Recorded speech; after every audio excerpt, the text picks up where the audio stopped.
కేరళలోని కోజికోడ్లో కలకలం చెలరేగింది.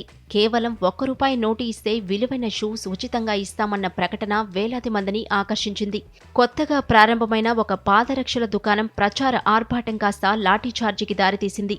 తొక్కిసలాటలో చిన్నారులు గాయపడటం ఆందోళనకరంగా మారింది. కోజికోడ్లోని మానంచిరా ప్రాంతంలో ట్రెండ్ ఫ్యాక్టరీ కొత్త షూ స్టోర్ ప్రారంభోత్సవం సందర్భంగా యాజమాన్యం వింత ప్రకటన చేసింది. పాత ₹1 నోటుతో వచ్చే మొదటి 100 మంది వినియోగదారులకు బ్రాండెడ్ షూస్ ఉచితంగా అందిస్తామని, ఆ తర్వాతి 100 మందికి చేతి గడియారాలు బహుమతిగా ఇస్తామని ఇన్స్టాగ్రామ్లో విస్తృతంగా ప్రచారం చేసింది. ఈ ప్రకటన క్షణాల్లో వైరల్ కావడంతో నగర ప్రజలే కాకుండా చుట్టుపక్కల ప్రాంతాల నుంచి భారీ సంఖ్యలో యువకులు, చిన్నారులు దుకాణానికి వచ్చారు. నిజానికి స్టోర్ ఉదయం 10 గంటలకు ప్రారంభం కావాల్సి ఉండగా ఆఫర్ దక్కించుకునేందుకు జనం అర్ధరాత్రి 2 గంటల నుంచే క్యూ కట్టారు. దుకాణం దగ్గర వేల సంఖ్యలో జనం చేరుకోవడంతో పరిస్థితి అదుపు తప్పింది.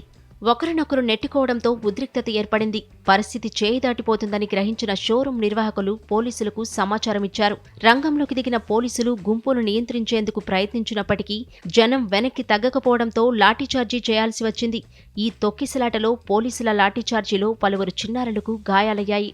పోలీసులు స్టోర్ యజమానిని అదుపులోకి తీసుకున్నారు. ముందస్తు అనుమతులు లేకుండా ఇలాంటి భారీ కార్యక్రమాలు నిర్వహించడంపై కేసు నమోదు చేశారు.